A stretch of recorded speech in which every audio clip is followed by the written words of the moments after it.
Hello everyone, welcome to the channel. This is English Custom Woodworking. Today I'm going to be sharing a video with you of something that's a little bit out of the wheelhouse of woodworking, but nonetheless I wanted to share this project with you guys. It's something I've been working on for about the past year and a half, and I've had to do a little bit of research on how to do this, and that's kind of one of the reasons I wanted to share this video. Is it's nothing I found on YouTube or the internet was specific to exactly what I was doing or wanting to do. So I've kind of been experimenting for the past year and a half to kind of see what I wanted to do and see what was working and see what was not working.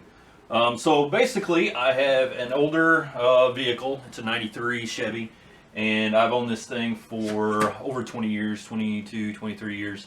And over its life it has suffered a lot of sun damage, and the Clearcoat has started to really peel and suffer. The top of the roof is basically, the Clearcoat is completely gone. It's been gone for years. The hood was in quite a bit of damage. So the hood is what I have been kind of experimenting with the past year and a half to decide how I wanted to do the entire vehicle. You can see here, with a lot of these vehicles like this that are older, you guys can see that white line. It's that clear coat starting to fade and peel.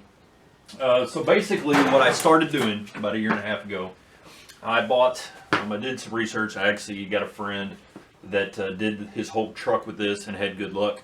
He sprayed his. I am not spraying mine, and the reason I'm not spraying mine is because I don't really have the facilities to do that. You kind of need a bigger garage or something. You really don't care about what the off spray or the mist and stuff that you're going to create getting on everything. I don't really want to do that in my garage, and I don't want to do it outside. There's always wind blowing or dust in the air or pollen or something, and I just don't want to do that. So I experimented about a year and a half ago rolling it on, and it worked pretty good. I also experimented with, I had areas that were heavily damaged. I had areas that it wasn't just a clear coat.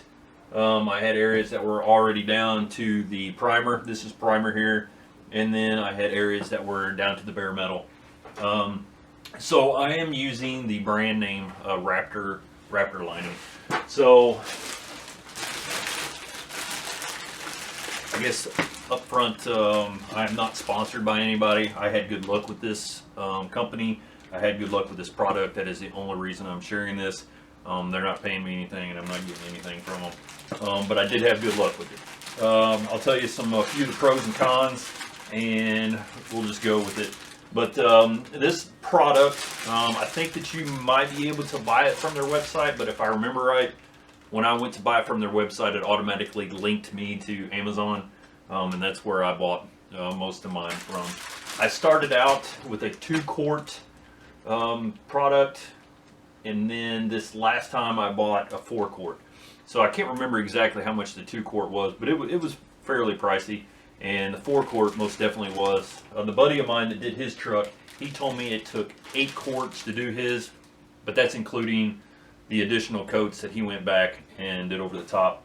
The directions that they give or send with you are pretty vague about prep, but they do have a little bit of information about application.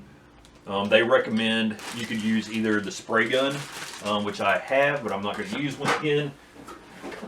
This is it right here. And then they also, in the directions, recommend that you can use a roll-on, which this is what I used, and it worked well, and I like the texture and the finish that it left me with. So this is what I'm going to stick with, and this is what I'm going to do. Also, it's easier for me being in my garage and not wanting to spray once again and having to really tape everything off. I mean, if you spray in areas like this, you're going to have it all over your tires, all over your windows, all over everything. So to me, it's just easier to tape off the areas that I don't want painted and then roll it. That's what's worked for me.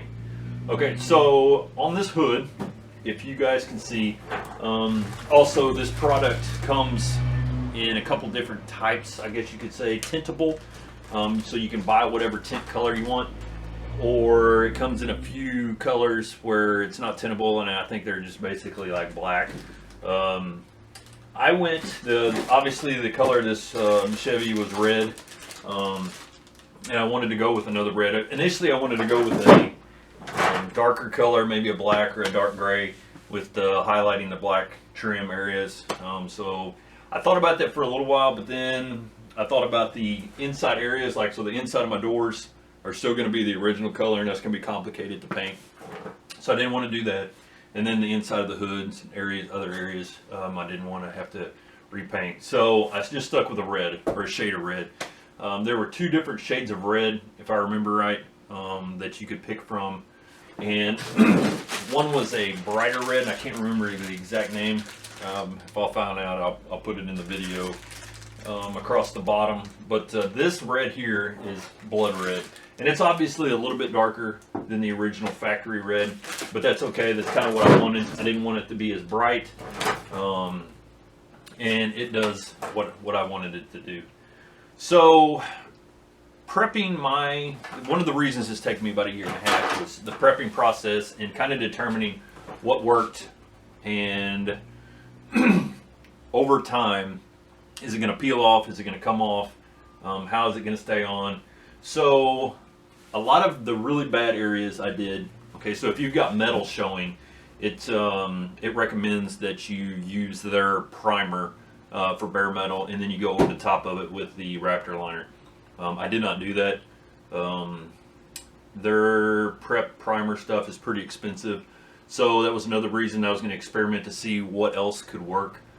So I did 2 different things. First of all, every area that I had, I sanded, some with a palm sander, which was a little bit too aggressive, took it down a little bit too fast, even with a light grip, and hand sanding. Hand sanding obviously is the most work, but it seemed to work the best.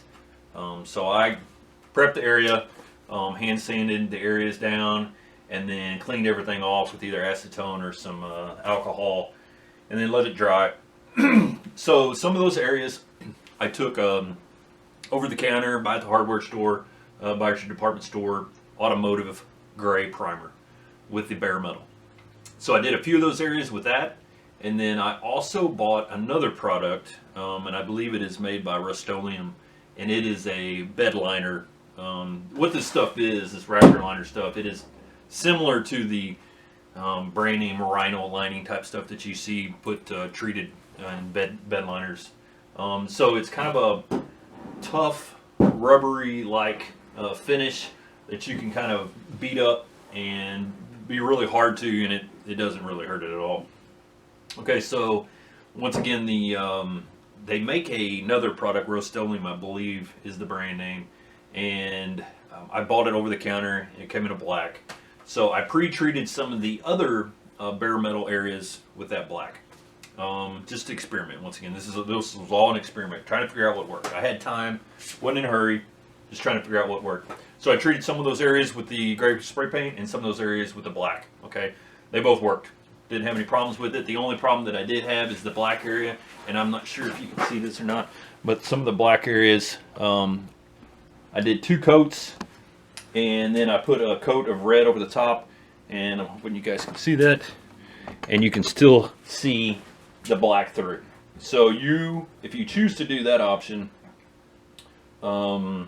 just know that it's going to take multiple coats to cover that and get that covered. So something I'm going to do today is I'm going to put another coat over this to try to cover off the black that's underneath some of these areas that I initially primered with that other product. So one thing I do recommend is cleaning your vehicle thoroughly before you go and do this. I took this thing to the car wash a couple times. I sanded, back to the car wash. You guys, obviously you can wash in your driveway if you choose to also. And cleaned it with, after I got done sanding, cleaned it off with acetone and alcohol just to get the surface area clean. So one of the vague things that it really did not include was a lot of deep direction on prepping. So that was another experiment on what I found to work. I was worried that if I didn't take the clear coat all the way down to the primer that it wasn't going to stick, which did not happen. So basically what I'm trying to get at is this area, so like let's just take for example this area right here. This is still has clear coat, but it's been scratched with a hand sanding pad that I bought. So I still have a little bit of a layer of clear coat, and then the paint, and then the primer, and then the metal. Okay, so then there's an area like right up above here where the clear coat line is gone, and then I've scratched that with cleaned that up with the hand sanding pad also. So what I found is both areas will finish the same. So I've got clear coat here, this is down to the paint here with no clear coat, and there was no difference in how it stuck, dried, finished, anything. And then also, this stuff is so thick that you can't really tell like any texture lines. It doesn't create any differences in the finish. Like you can't see what's going on underneath it. You can paint over the top of all kinds of imperfections, and it's probably going to hide every bit of it. So basically yesterday what I did is I went to I had this other kit that I bought, and then I prepped it, sand, wash, sand, and clean, and then I prepped some areas that I didn't want to get with the paint with the roller, taped them off, and I am going to paint this sucker up and put another coat on. And I've got 4 quarts. So I've done 2 on the hood, but the hood's got to be redone. And then I've got 4 more quarts. This is a Chevy Blazer 93 K1500, so full-size Blazer. So I'm not sure exactly how many quarts it's going to take me. So that's another little bit of an experiment. I didn't want to buy too much more because it is expensive. But we're going to see how far this goes and see what it does. And we'll get to painting some of this and show you how the rest of it turns out. And I hope you stick around, watch to the end. So a couple of the things I was going to share with you and I forgot, the previous little clip, is mixing this and also where to research some more information. This product, Raptor Liner, is made by a company called Upol. They have their own YouTube channel. So if you search for UPOL, you can find that, and they do have some good videos on there. There was one in particular, if I could figure out how to link it to this video, I'll show you something that kind of has a little bit of an inspiration for what I was wanting to do. The other thing is mixing this. So it comes in, this is a 1 quart jug, and it has 24 ounces of the liner in it. I bought this product in a kit, so this came with it. This is the tint that came with it. This is 3 ounces of the blood red color, which is what I've been doing, and then it comes with a hardener. So I bought a 4 quart kit.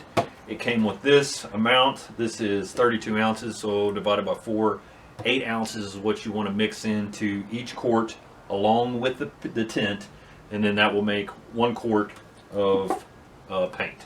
Okay, so that's what I do. I will get a container. I will pour 8 ounces into the container, pour it in, and then mix the tint in with it. And mix it all together, make sure it's mixed thoroughly. And then basically what I do is I leave it in the container and I pour it in a pan, just a regular disposable roller pan. And that's what I would use to apply, and then pour a little bit more in. So one thing that I will share with you that kind of learned out the hard way is that this is not like regular paint, that you can use what you need and what you have left over you can use later. So only mix and pour, or only mix what you're going to be able to use immediately. Do all your prep work, get everything prepped and ready and done, so whenever you start mixing this stuff, you get it and you're putting it on, whether with your sprayer or with your roller. Because the mistake I made was I thought that I was going to have a little bit more leeway in time. This stuff is almost like an epoxy type substance where you've got about 30 minutes of working time and it will become unusable. Okay, so basically what I did is I mixed up 2 quarts worth, and I thought that 2nd quart was going to be okay, and then I had to retape and do some other stuff. Well, I came back to use that 2nd quart and it was already hard as a rock and unusable. So that was an expensive waste. So sharing that with you, Only mix up what you're going to immediately use, and then mix the rest up as you go. All right, here we go. Let's do it.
So I'm going to mix up a batch of this.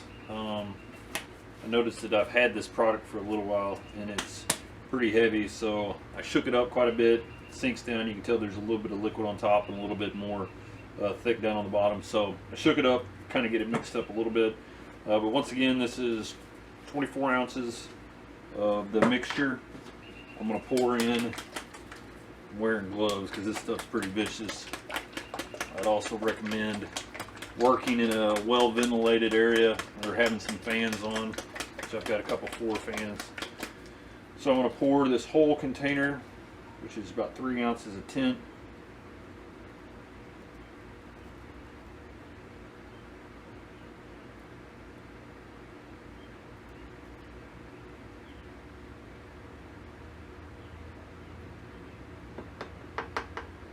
I'm going to let it sit up on its cap for just a second. And then measuring cup here. This is 4 ounces, but you need 8 ounces. So I'm going to put 2 doses of 4.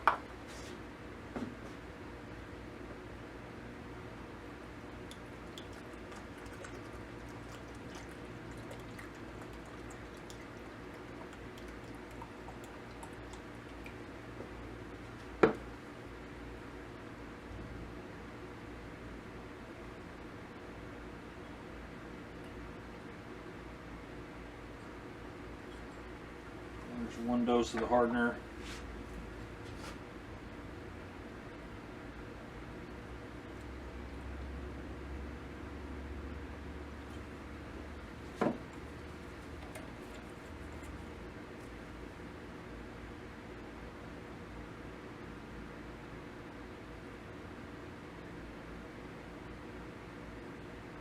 Second dose. Okay, so that brought my bottle up to about right here. So it is pretty full. I'm going to put my cap back on. Actually, before I put my cap back on, any of this paint that ran down.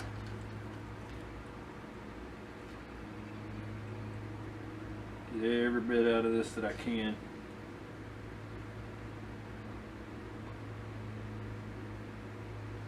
Okay, that's it. Put my cap back on. And I'm going to shake this, get it mixed. Make sure the cap's on good. And then I'm going to mix this for just a few minutes, make sure that it's pretty thoroughly mixed.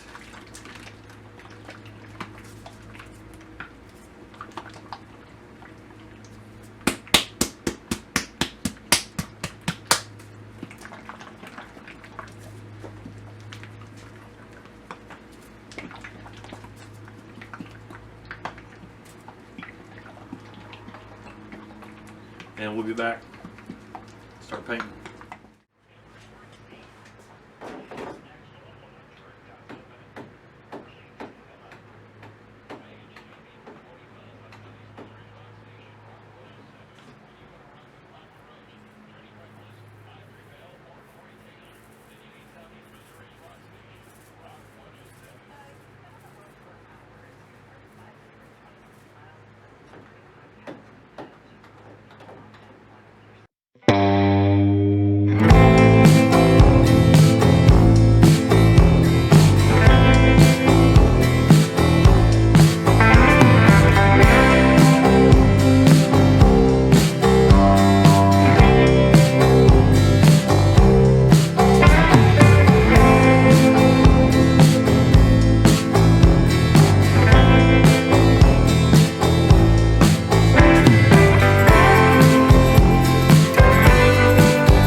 Sorry about that, my camera battery died.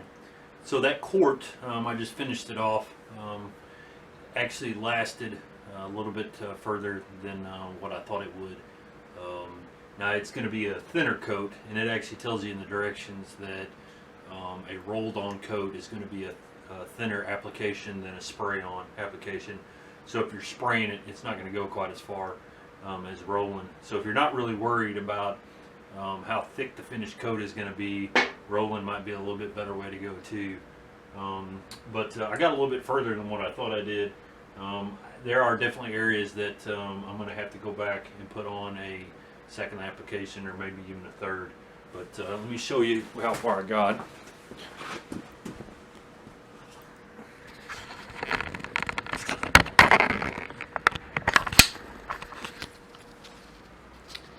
So sorry for the lighting and any of the inadvertent camera movement here, but basically I got the hood done, or I got another coat on the hood, I should say.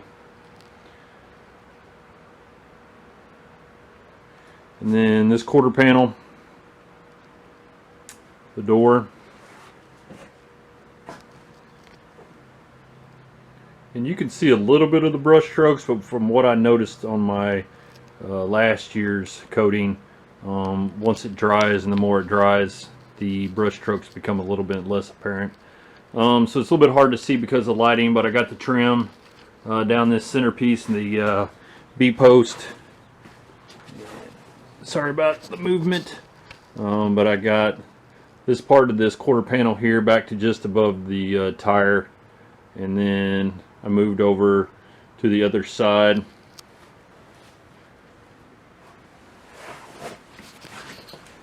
And there's a few spots here where I was using the other brand as a black primer that is kind of still showing through a little bit, but it's not too bad. Once again, it's kind of hard to tell with the lighting. But I got this quarter panel here, and then up the A-post there, and then if I can get up on a ladder here, I was having to work off a ladder. I got the frontmost part of the roof. It's kind of hard to see from the lighting, but from right there in the middle, you can tell the line. You can see that line. That's about as far back as I got. Now I will definitely have to put a second, even maybe a third coat up here, because there's a couple places where it was pretty bad. This was definitely the worst part of the vehicle.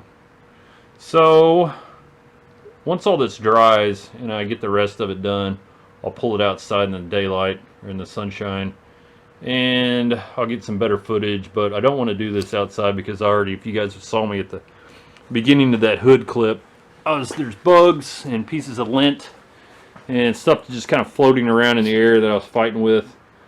So I had a gloved hand and picked those little pieces out and then rolled over them again, and then it does fine. So I'm not trying to get this thing looking like some type of showroom floor piece. This is still my beater with a heater. Basically this is just improving what I had as far as that rough clear coat goes, and I can still drive this thing around and not worry too much about what happens to it. Drive through the woods, drive through the fields, and not too terribly concerned about what happens to the paint anymore after this. But this is doing a pretty good job. It's happy. It's what it's what I was wanting, and we'll just keep going, try to get her finished. So it's a few days later. I had to prep the remaining areas that needed to be painted. That wasn't done yet, like I was saying earlier. Do not mix this stuff and then prep. You need to have everything prepped, ready to go, mix it up, and start applying, because it'll start to get hard and become unable to apply. So we got everything else prepped. I'm going to go over the remaining parts that I haven't hit yet, and then I've got some touch-up spots, and then I'm going to start working on the second coat. So let's go.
So that was the end of the second jug, the second quart. Sorry for the slide. Let me turn this light off. Maybe that'll deaden that glare. Nope, no it didn't. I was able to finish this one side, the back half of the top, a few little spots on the passenger side, and a thin coat on the hood with that second quart.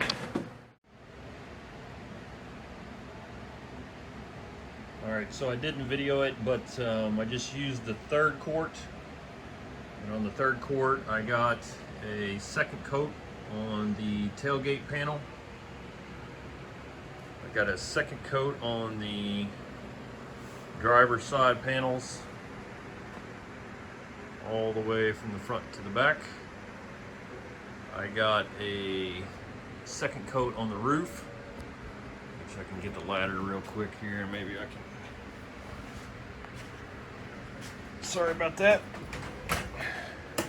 Not sure how well we'll be able to see it here.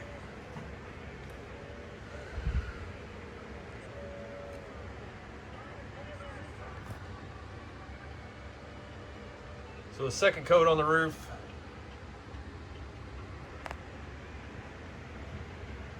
And then I got a second coat on the driver's side of the hood only. So from the middle down on this side. I'm gonna let this dry, and then I have one more quart left, and I'm going to put that on the passenger side all the way from front to back, and then touch up any spots that are showing through.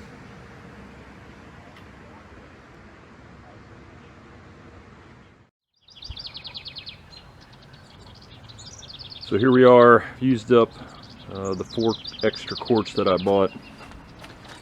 I have a total of 2 coats on all the outside panels. I probably got 4 coats on this hood because of what I did last year plus what I did this year. Or actually might even be 5, I don't even remember. So 2 coats on the sides. I think it turned out pretty good. It's obviously not perfect, but it's way better than what it was before. I've got 3 coats on the roof. The roof was in really bad shape. It actually probably wouldn't hurt to have another coat on it, but for now, that's what she's gonna get.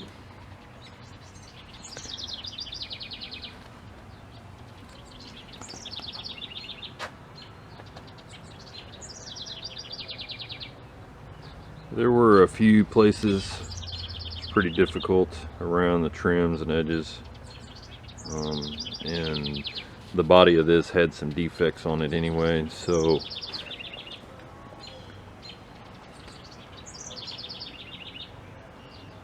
was a pretty good defect there. I had a dent. It's been there for years. Covered it up a little bit, but obviously not completely covered up, and there was a defect there on the hood. I think it turned out pretty good. It looks way better than what it did before. So I think I'm going to wrap this one up. One main thing that I would like to share the information that I would probably do different. I put that blue painter's tape around the trim edges to try to prevent painting some of the areas, you know, the black trim and then the pieces of chrome and stuff. So the point of painter's tape obviously is to protect that trim, but what you're actually supposed to do is, as soon as you're done painting while the paint is still wet, like if you're painting inside your house and you're using it for you know, a house application, you're supposed to peel that tape off while the paint is still wet. That way the paint that has dried on the wall and that has dried on the tape doesn't become one solid layer of paint. And once it dries, if you peel that tape off, you're going to peel the paint off the wall too, and it's completely counterproductive to what your whole point of putting the tape on there for was in the first place. But anyway, so same thing would apply here. One thing that I kind of was thinking in the back of my head might happen, so I was going to put multiple layers, and I knew I was. So that's why I left the painter's tape on the trim. But because of that, it was pretty difficult to get some of that tape off without peeling some of this stuff back. And then also there were areas where I actually took the painter's tape and was kind of taking a shortcut and cheating, and I was sliding it like behind the trim where it would allow me to, and then rolling it over, and then the sticky side was basically sticking to it to keep it down. So then what was happening is whenever I took it off, I peeled the sticky up, and then that area that was kind of stuck behind the trim was stuck behind the trim because this paint is almost like an epoxy. So it made it a little bit difficult, and I have a few spots where the edges are a little bit not as perfect as what I'd like them to be. Obviously nothing about this is perfect. It's just kind of a simple way to fix the issue that I was having. But anyway, that's one thing I would do different. When you put the painter's tape on, I just lay it over the top of the metal and the trim, and then take a utility knife and trim back what you don't need. That way it would be way easier to take it off later. Obviously more difficult to apply it, but way easier to take it off. So anyway, I appreciate you guys watching, and leave some comments and questions if you have any, and I'll see you on the next one. Remember, measure twice, cut once.